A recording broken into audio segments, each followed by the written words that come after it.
Yes, guys, welcome to the next lesson. So in this one, we're going to be looking at reduction of asset purchases. So moving on from what we looked at last time with quantitative easing, you've got to understand that the economy can't keep up with their QE program, especially when there's times of higher inflation due to the QE program and all the money supply in the economy. You've got to understand that eventually the Fed and the other central banks in other countries, they have to dial back on all these asset purchases. So let's take a look at the US QE program at the moment. So particularly since the peak of the pandemic, the Fed has stepped up its QE program to $40 billion a month in treasury bonds and then $40 billion a month in mortgage-backed securities. And like we mentioned before, these are the two main asset classes that they look at. Of course, there's other types of assets too, but these are the main two. So what happens if this continues? We're obviously going to be seeing out of control inflation that can lead to an overheated economy, which severely leads to the depreciation of the domestic currency. As a result, the Fed have obviously got to act upon this and take action. So a reduction of asset purchases must start to take place. You simply can't keep increasing money supply without expecting something negative to happen. So in terms of reduction of asset purchases, the term that especially the Fed uses the word tapering. So that's simply just the reduction of expansionary monetary policies as seen as quantitative easing. Now, how can tapering occur? There's two ways. First way is to reduce asset purchases per month, which is what we're potentially going to be seeing from an announcement from the Fed soon. And then hopefully that will come into place by 2022. The second way is to allow the assets to mature. So as you understand, especially when it comes to the bond market, every single bond purchase has an expiration date. So you have to look at the maturity of that bond asset. So they range from 3 months all the way to 30 years.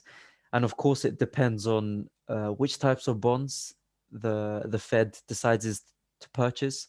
And I believe they released this information. But yeah, guys, these are the two main ways that tapering can occur. Now, what are the confirmations of a tapering announcement actually happening? So first of all, the Fed, they do want to see an improved employment number. And that's the main thing when it comes to, increased money supply. With all the increased money supply and all that inflation that's coming in, of course, they want to see higher GDP. And of course, that leads to higher employment rate. The second thing is the CPI number. So we've briefly went through this in the first stage of the fundamental course. So as soon as they start to see consumer price index numbers increasing and of course showing higher inflationary numbers, that's when the Fed starts to realize, okay, enough of our quantitative easing program. We're starting to see, an improved employment number. And of course, inflation is increasing right now. I believe for the moment, they've just released information that year on year, inflation was recorded at 4%. So of course, what economies usually aim for is just 2%, and now the 4% increase, it's it's quite a hike from that. But of course, we've had the pandemic and everything around the world with global macro. Now, tapering is only expected when the overall economy is showing substantial progress, as we've just gone through. Now, the problem with actually announcing tapering and the reduction of assets is something called a taper tantrum. Now, the reason why central banks don't immediately announce a shift in policy is because a taper tantrum can occur. This means an announcement will be made of slowing down quantitative easing pretty much immediately. The reaction in the markets can actually be seen in the US Treasury yields. Example of this is the US 10 yield chart.